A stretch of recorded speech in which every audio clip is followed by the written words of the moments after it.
Riley ignored officers' orders and fired gunshots towards them through the back of the window of the vehicle before exiting and moving to the front of the house. One officer fired at Riley, but it is unknown whether he struck him.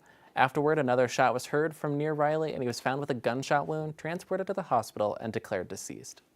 New Mexico State Police is currently investigating this officer-involved shooting, and the RPD officer who fired the shots has been placed on administrative leave and standard RPD procedure. A separate accident took place with one officer responding after hearing reports of shots fired on Oak Drive. One officer lost control of his vehicle on West 2nd Street when it hydroplaned. The vehicle struck a light pole before crashing into the Belmont Hotel. The officer was pinned in his vehicle, which caught on fire after crashing into the building. Other RPD personnel were able to move the vehicle by towing it, which allowed the Roswell Fire Department to move the officer and transport him to the hospital. The officer was injured in the accident, but is expected to recover. Traffic on West 2nd Street between Pine and Fire Avenues opened again approximately 3 hours following the RPD's initial investigation. A former Eastern New Mexico University coach has been banned from the ENW Portales campus after attending a women's basketball game and receiving a criminal trespassing warning.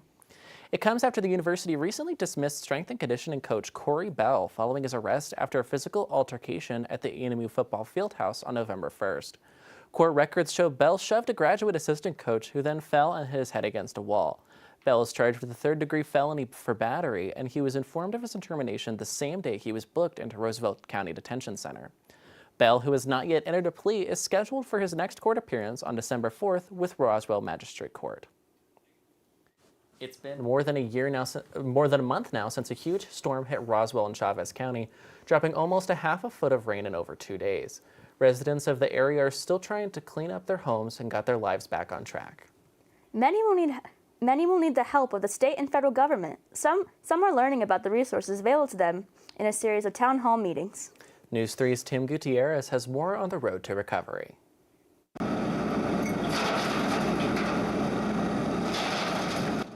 Hundreds of tons of trash and debris line the piles of remains from a devastating flood which hit Chavez County and Roswell in late October.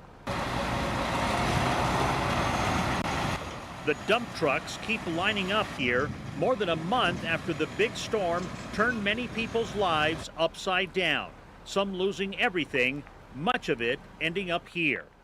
This is the sorting station set up by the state of New Mexico on the outskirts of Roswell to deal with the mess left behind by all the flooding. The facility designated by the state for post-disaster assistance is working around the clock to process and sort the damaged materials from household items to construction debris. Many of the residents of Roswell and Chavez County had insurance, but many more did not. And that's the reason they'll need the help from the federal and state government to help them get back on their feet. It hit my property so hard. Flood victims like Jeanette Schaefer. I went on the entire night, this raging river. We just didn't know what was going to happen. I mean, it moved my mobile home. It didn't destroy it, thank God, because of the babies and my daughter. But it did move the mobile home, and it did massive property damage. I mean, just massive. I lost a lot of sheep and goats that perished. I lost a lot of chickens. I lost a lot of animals, but thank God my grandbabies and my daughter were okay, so I'm grateful for that. The water was 4 foot high in our showroom and then 5 foot high in the service. Roger Crumlin is the owner of Roswell Ford. He estimates damages to his dealership at around $5 million as the floodwaters ruined everything inside his business and swept away cars, trucks, and SUVs miles away, as shown in this video from the Chavez News Network. They found cars from our dealership all the way to the zoo, and also in the zoo pond, right? And across the railroad tracks into the livestock area, we had cars over there. So we had cars probably floated away a mile, would you say? Probably a couple miles. We've had massive cleanups of everybody's personal property that they had in their homes. City leaders like Tim Jennings have been joined by state and federal leaders for a series of town hall meetings like this one at Eastern New Mexico University, Roswell. Here, people affected by the floods are learning about the resources available to help them out. Well, thank you guys again for being here this evening. Representatives from FEMA and the SBA told the group plenty of resources are available for the recovery efforts, including grants to help repair homes, replace damaged belongings, and meet basic recovery needs. The state of New Mexico is also helping the city and county in the process of getting people back to their lives. State's funding really goes to support the local officials, so the government who are, removing debris and trying to build back roads, pulling cars out from waterways, things like that. That's where the state comes in and really helps. And then FEMA is great because they can help on the individual level with some financial assistance. And I haven't heard any of those people cursing God, and they're just all, hey, we're just lucky that we're alive. Crumlin is quick to count his blessings and praise those who lost everything for their fighting spirit and resilience. He hopes the Small Business Administration can help him out with low-interest loans, and the Federal Emergency Disaster Agency can give assistance to the thousands of Roswell and Chavez County residents who lost so much in the disastrous flooding. What kind of resources are available? What kind of things they're going to do to prevent this in the future? I mean, there's got to be something they can do to make sure this doesn't happen again. Officials and representatives from both agencies emphasize that while recovery is a gradual process, their goal is to support residents and business owners through every stage of the recovery, including replacing many of their possessions, which ended up here in huge piles of debris. In Roswell, I'm Tim Gutierrez for News 3 New Mexico. Thank you, Tim. Total damages in the Roswell and Chavez County area are estimated about $500 million. Saturday, firefighters from the Benito Fire Department, Nogal Fire Department, and Lincoln County Office of Emergency Services responded to a brush fire near Angus Hill. The fire had burned 1/10 of an acre and occurred just a day after a no-burn warning was issued in the county due to strong winds that could spread fires. Luckily, the crews were able to extinguish the fire by 6:35 a.m. that morning. And, it may be getting colder, but air is still pretty dry, so those winds can carry those fires. It is dry, and with that dry weather, it does come dry skin, so make sure y'all are taking care of that out there, because, New Mexico is staying dry, it looks like, at least for the most part, going into this winter weather. While we are seeing that up towards San Francisco, we're getting a little bit of rain, and out here towards Chicago and Toronto, we're getting a little bit of rain. New Mexico's just kind of dry. A little bit of cloud coverage coming in, but other than that, we're really just getting our weather with coldness. As we can see, we drop down going into Thursday. We come back up going into that morning and drop back down. So I'll have more of that back to y'all at the desk. Thank you, Lainey. Drivers in Chavez County dealt with an unexpected hazard late Sunday night on Highway 285, an unruly Highland cow. The Chavez County Sheriff's Office responded to the scene after receiving several calls about the cow crossing the highway back and forth, causing drivers to swerve to avoid it. Luckily, all drivers in the cow were unharmed, and she was safely returned home after one caller remained on the scene and brought the deputies to the cow.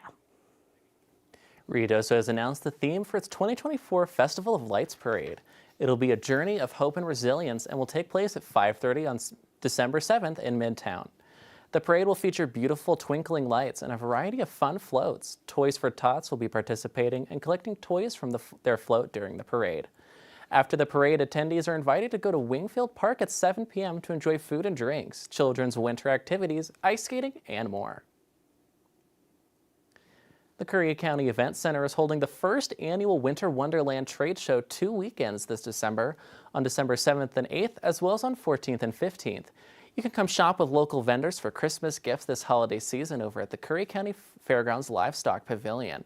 There's a $5 entry fee, and for more information on the event, you can call 575-366-6535. And coming up after the break, Lainey will have their full weather report for you. But first, here's a look at today's financial market.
Degrees overall. Farmington at 56, Gallup at 63 with Silver City at 65. Roswell at 67, Portales at 64, and Clovis at 61. Not too bad overall. As we go into our 7-day forecast, we can see that it's going to be a little bit cloudy going into this week for Roswell, resting in the 60s and 70s, getting up to 71 and 74 on Saturday and Sunday, but down into the 30s and 40s during the nighttime. We're looking at Carlsbad. They're pretty not cloudy, except going into next week, it's going to get some cloud coverage, especially on Monday, where it's mostly cloudy. Again, in the 60s and 70s for the daytime, but dropping down into the 30s and 40s for night. Tucumcari, for its most part, is going to be sunny, but going into Monday, it's going to be cloudy, and Sunday is going to be windy. 60s and 70s, dropping down to 53 on Monday, and dropping down into the 30s and 40s. Finishing off with Portales, mostly sunny, except for Monday, mostly cloudy, in the 60s, 70s, and 50s, and dropping down to the 30s and 40s for those lows. You know, I really love this weather we're having in the mornings, but the cold nights, brr. Cold nights. Yeah. Right. Well, thank you, Lainey, for your weather report, and we'll have more news after this break.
Welcome back to News 3 New Mexico. The month of November is designated as Native American Month in the United States, and more than 9 million people with Native ties live in this country.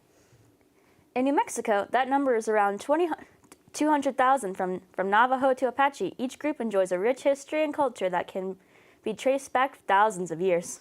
And one of those traditions includes basket weaving, as shown as a special report from our friends at Rocky Mountain PBS. I didn't really know too much about my culture as I was growing up. I was raised in the boarding school up until the age of 12, and then I lived in the city, Albuquerque, for a couple years. Later on in life, I started learning more about the art of the basket. When I was a little girl, I went in the old arts and crafts, and I seen some of the grandmas there weaving baskets. I could smell the material, the sumac and the sticks, and I was in awe, just walking around looking at the baskets and wondering what they were making, and not knowing that 30 years later that I would be doing the same thing.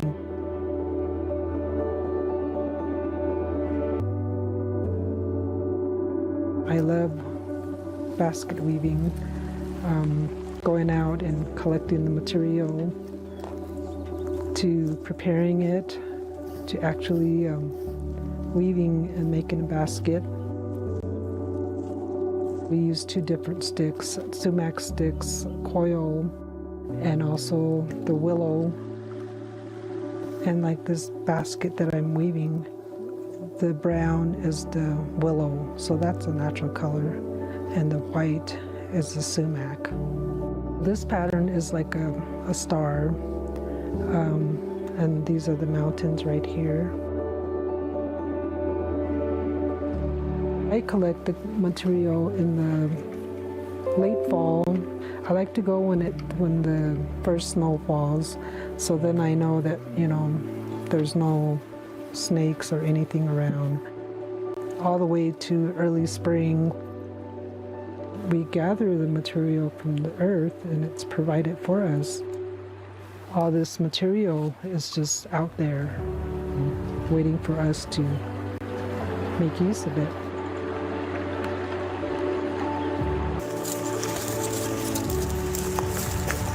When I go out and cut, I feel connected. It's so peaceful, and just being out there cutting. I just love it, just going out there and just hearing the birds and the nature, the water, just feeling connected. At the end of the day, I'm happy with what I bring back and what I can use. My work is cut out for me. I get started. Sometimes I go by the traditional designs. Most of the time I just start it, and then whatever comes to mind, I just kind of go with that. This keeps me busy all the time. Even when I go to bed at night, I think about designs or colors or a shape. I'm working on the basket. It's really good for your mind and soul.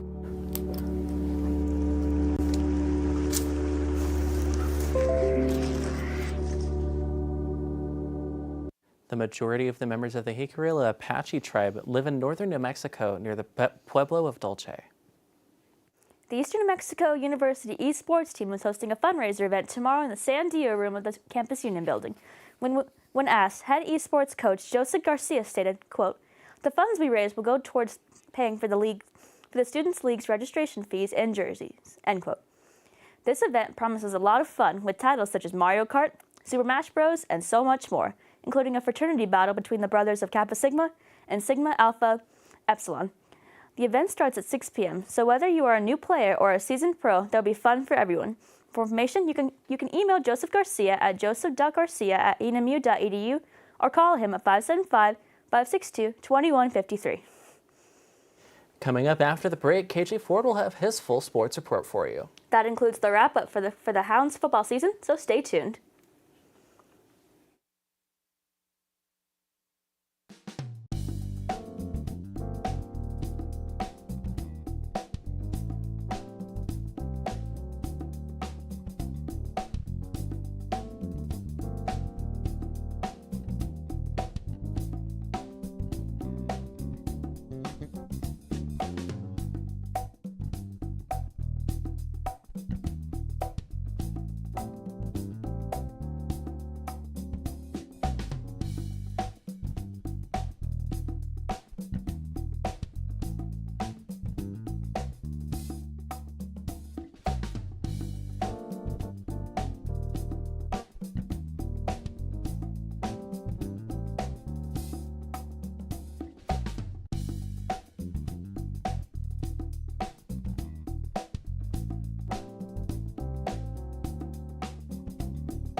Completes the year with a 3-8 record. The Javelinas used 341 yards of total offense and of 9 of 15 third down conversion rate to grab its 6th Lone Star Conference win and improved to 7-4 overall in the season. Kingsville was able to neutralize ENMU's slow-moving, option-focused ground game by punching in a pair of early scores. Kingsville was able to hold on to the lead for the rest of the game and leave out with the victory. ENMU will now look forward to the 2025 season. In the NFL, Monday night was an H-Town takeover in Arlington, Texas. The two teams that only meet one time every 4 years squared off at AT&T Stadium. The best team in Texas dominated the game from start to finish. Mixon ran for 3 touchdowns to extend his touchdown streak to 6 games since coming back from an ankle injury. This helped the Texans defeat the Cowboys 34-10. The Dallas Cowboys losing streak is the longest streak they've had since a 7-game skid in 2015, and the Cowboys dropped to 0-5 at home. Dallas is the first team in NFL history to trail by at least 20 points in 6 consecutive home games, including last season's wild-card playoff loss to Green Bay. Eastern New Mexico's women basketball squeezed out a 65-62 victory over Adams State on Tuesday evening at Steve Lloyd Family Foundation Arena. Aishawana Hunter finished with a game-high 20 points, finishing 8 for 13 from the field with 7 rebounds and 6 steals in 30 minutes from the bench. ENMU now turns their attention to its first conference game of the season on Saturday, November 23rd against West Texas A&M. The Lone Star Clash is set to begin at 1 p.m. at Steve Lloyd Family Foundation Arena. That's all the sports I have for you right now. We'll be back at the news desk after the break.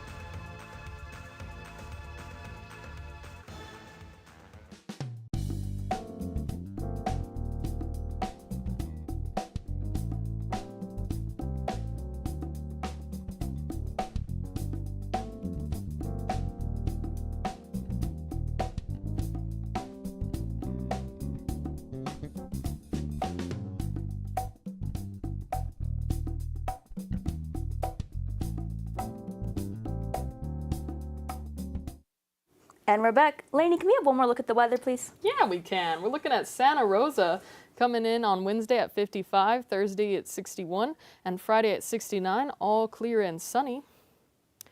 With Roswell at 53 on Wednesday, 65 on Thursday, and 67 on Friday. A little bit of cloudiness on Thursday, but clear otherwise. And finally, Portales at 55 on Wednesday, 67 on Thursday, and 70 on Friday with some cloudiness on Thursday and Friday, and sunny on Wednesday. Well, thank you so much, Lainey. Of course. Yes, and thank you both, and hope you guys have a great night. We'll see you on Friday.